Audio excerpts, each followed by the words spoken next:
সম্মানিত দিনী ভাই বোন, কোন নারীর গায়ে হাত লাগিয়ে হলুদ মাখাতে পারে না। এরকম যুবতী মেয়েকে হলুদ মাখানো চিরদিনের জন্য হারাম। দেবর ভাসুরকে এইভাবে হলুদ মাখানো চিরদিনের জন্য হারাম। হলুদ মাখাতে পারে তার মা মাখাবে, তার খালা মাখাবে, তার ফুফু মাখাবে। তার ভাবি যদি হলুদ মাখায় তাহলে বিবাহের আগে জেনা, বিবাহের সূচনাতেই জেনা। জেনা দিয়ে বিবাহ চালু হয়েছে। কি দিয়ে বিবাহ চালু হয়েছে? জেনা দিয়ে। রাসূল সাল্লাল্লাহু আলাইহি ওয়াসাল্লাম বলছেন, আইনানে তাজনানে জেনা হুমুন নাজর। দুই চোখের জেনা হচ্ছে চোখ দিয়ে দেখা। অলুজনানে জেনা হুমুল ইস্তেমাউ। দুই কানের জেনা হচ্ছে কান দিয়ে শোনা। ওয়ালিয়াদ জেনা হাল বাতস। হাতের জেনা হচ্ছে হাত দিয়ে ধরা। আর রিজল জেনা আল মশি। পায়ের জেনা হচ্ছে পা দিয়ে চলা। জেনাল কলব তাতমানা তাস্তাহি। অন্তরের জেনা হচ্ছে পরিকল্পনা করা। জেনাল লিসানুতক। জিহ্বার জেনা হচ্ছে কথা বলা। এগুলো সব জেনার মাধ্যম। চিরদিনের জন্য ভাবি দিয়ে, খালাতো বোন, ফুফাতো বোন দিয়ে গায়ে হলুদ মাখানো হারাম। এইভাবে রং মাখানো, ছিটাছিটি করা, এই ঘরে যাওয়া ওই ঘরে যাওয়া, হুড়াহুড়ি, ধর্ম এত পাগল হয়ে যায়নি। মুহাম্মদ সাল্লাল্লাহু আলাইহি সাল্লামের দেওয়া ধর্ম ইসলাম একটা নীতির নাম। যেই ধর্মে এক গিলাস পানি পান করলে 5টা বিধান লাগে, সেই ধর্ম এতই পাগল হয়ে গেছে, বিবাহ লেগে গেলে আর কেউ মানুষ নাই, সব পশু হয়ে গেছে। ভাবি আর বোনেরা যে কি করছে তার কোনো হিসাব নেই। যার যাও সবাই নাকি ফিরি। নাউজুবিল্লাহ, নাউজুবিল্লাহ। এটা তো আমার চোখের সামনে। আমি যখন যাই কোনো বিবাহ বৈঠকে, যদি দেখি এরকম, তাহলে ওখান থেকে ফিরে আসি। বিবাহ পড়াতে যার কারণে আমাকে সাহস করে নিয়ে যায় না। আর না হলে দূরে কোনো জায়গাতে বিবাহ পড়ে আমাকে বিদায় করতে।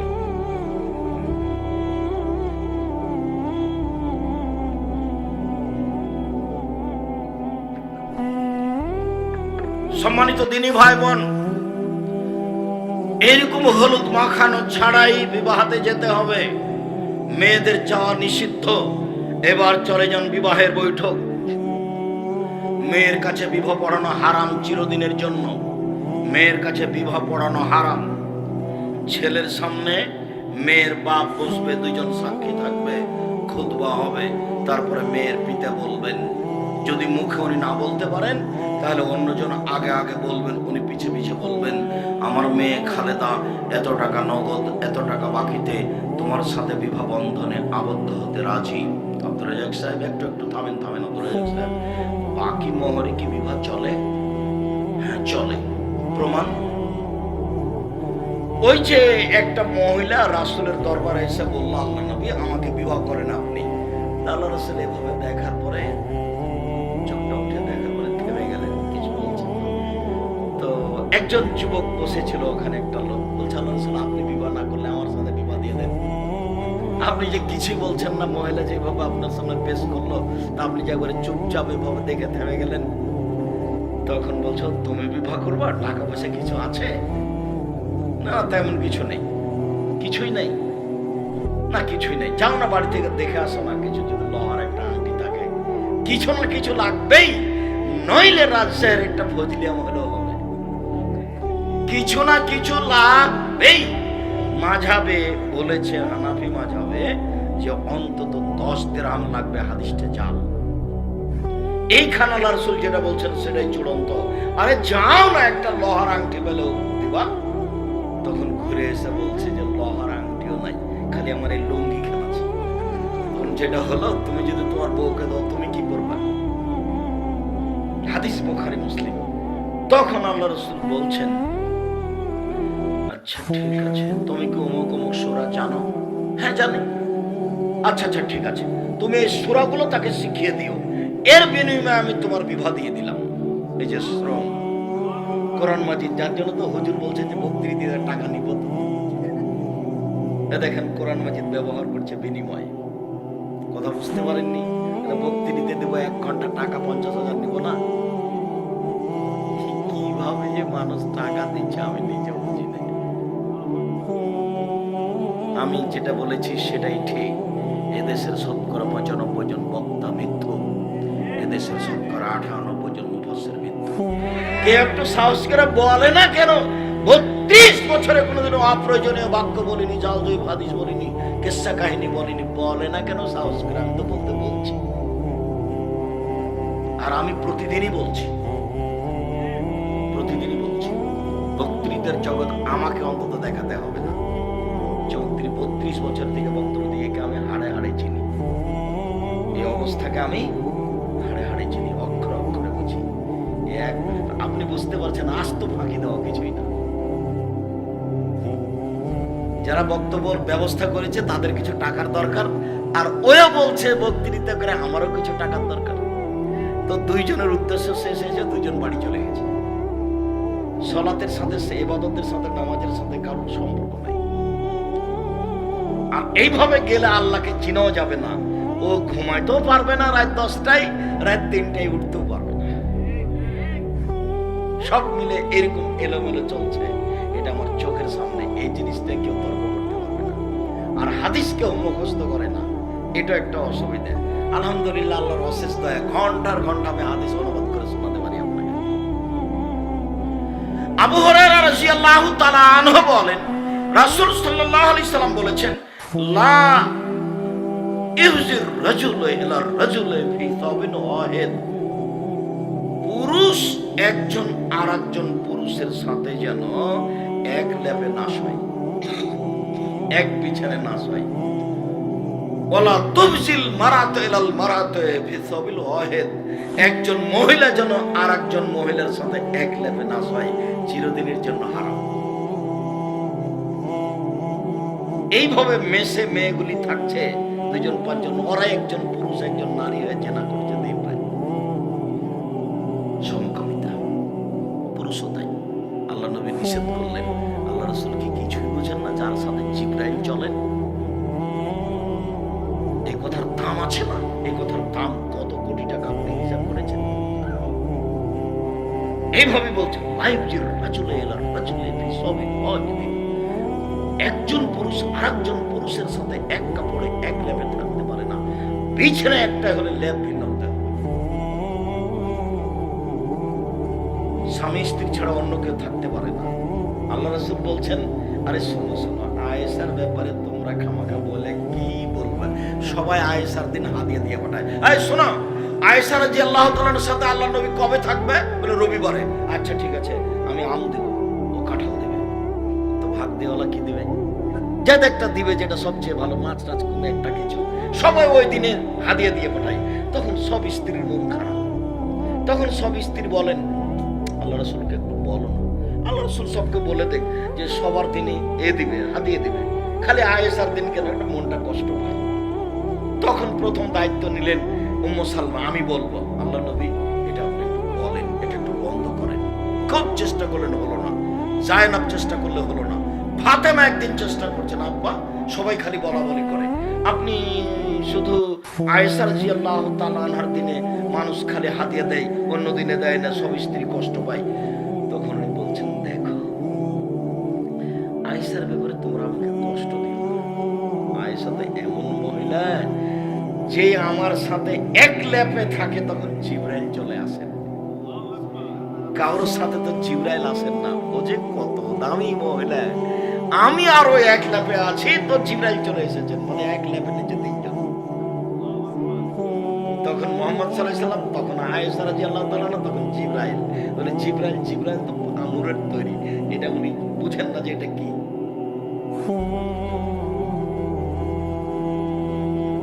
অনুভূতি তার নাই এগুলো, বাস আদেশ পালন করে, 19-20 হবে না, শুধু আদেশ পালন করে, কোনো পাপ নাকি করার কোনো ক্ষমতা নেই।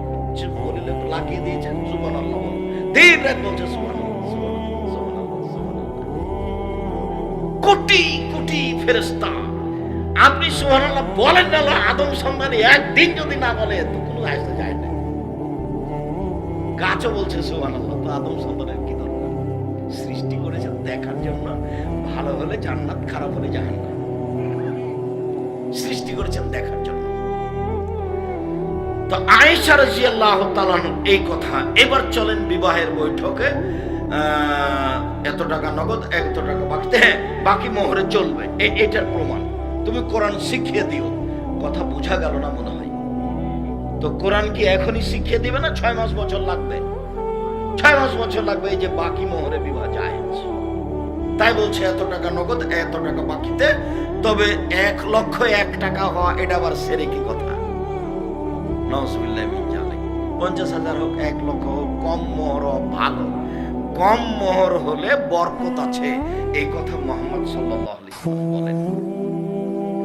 বিবাহ হয়ে গেল, যদি গুরুত্বপূর্ণ কথা 3 বার বলতে পারে, আমার মেয়ে খালেদা এত টাকা নগদ, এত টাকা বাকিতে তোমার সাথে বিবাহ বন্ধনে আবদ্ধ হতে রাজি, তুমি তাকে স্ত্রী হিসেবে কবুল করো, বলবো কবুল করলাম।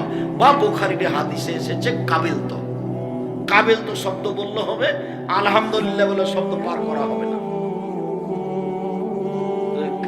কিছুক্ষণ আগে একজন মহিলা রিং দিয়ে বলছে যে আমার স্বামী যখন কাবিল তো বলে, তখন কাবিল তো বলতে পাইনি, ওই কাজী সাহেব আর আগের কথা বলতে লেগেছে, তাহলে কি বিবাহটা হয়েছে?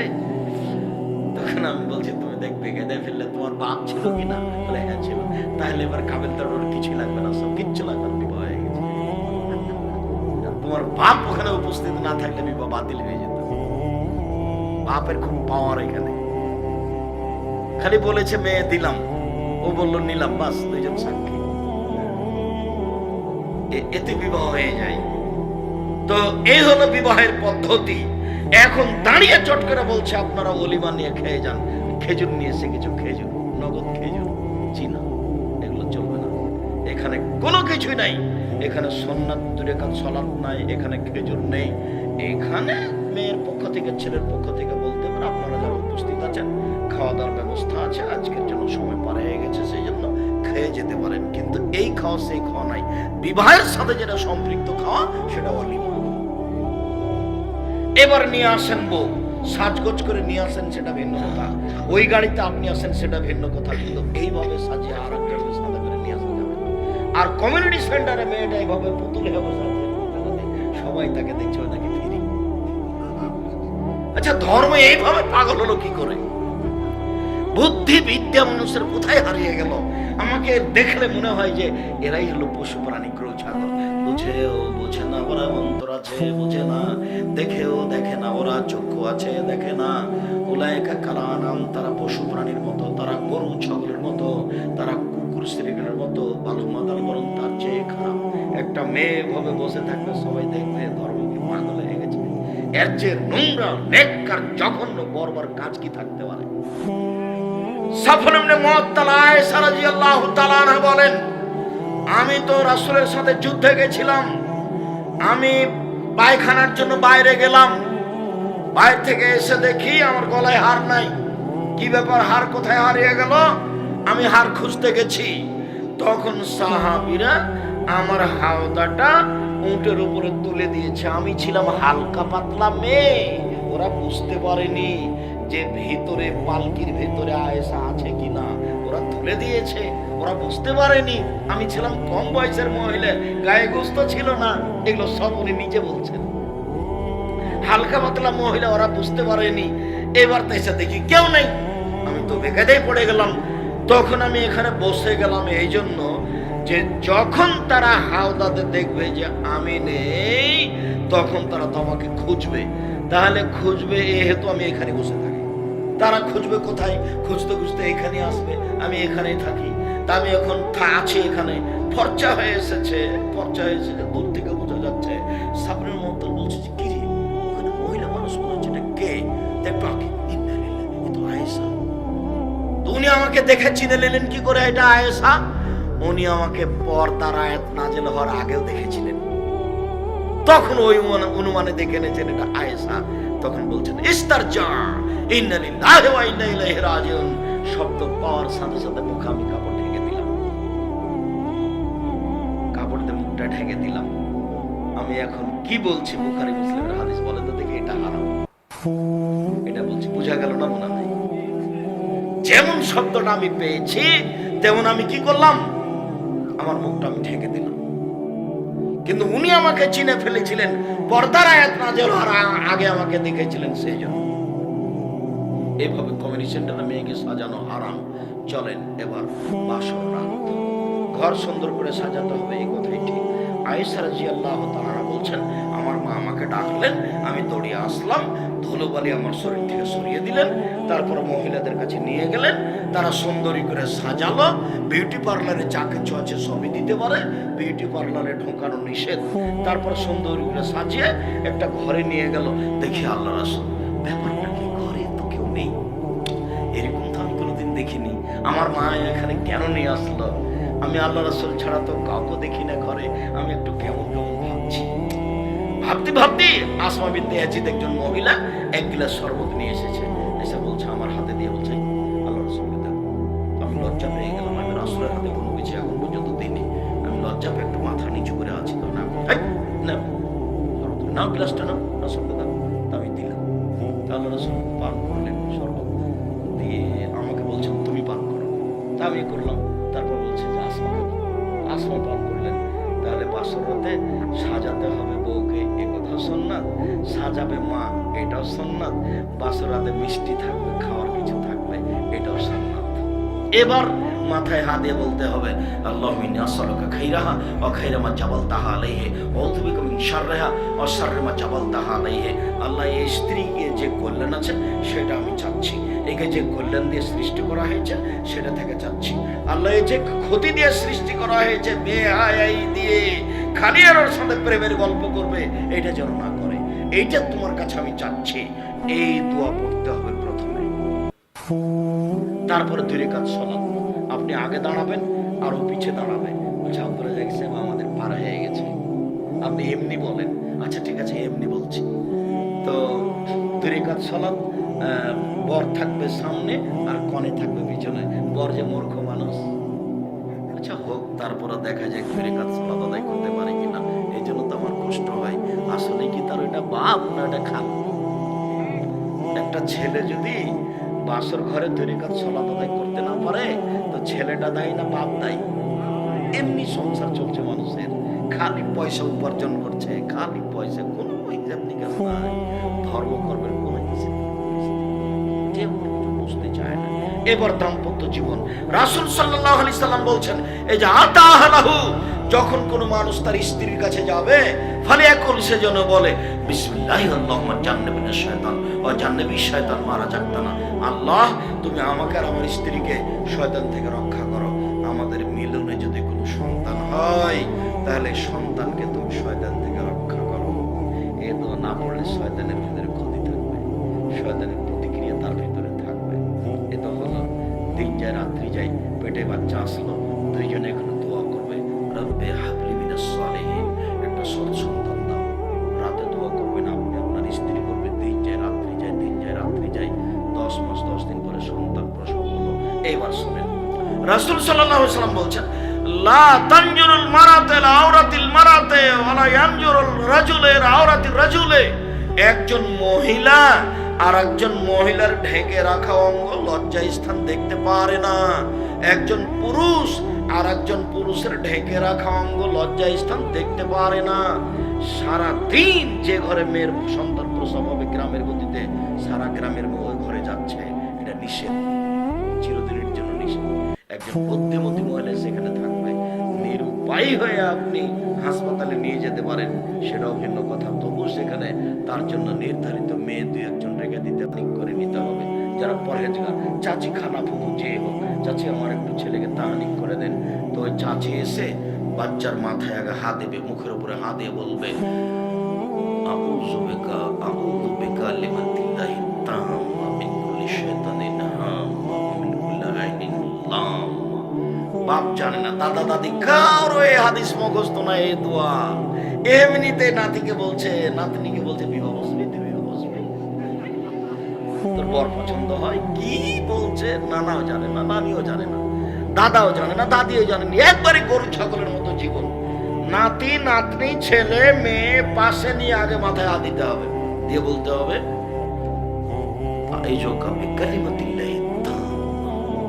তোমার ব্যাপারে আল্লাহর কাছে আশ্রয় চাচ্ছি পূর্ণ কালেমা দিয়ে, মিন কুল্লি শাইতানিন হাম্মা, সব শয়তান হতে, বিষাক্ত প্রাণী হতে, ওয়া মিন কুল্লি আইনিন লাম্মা, আর বিষাক্ত বদ নজর হতে।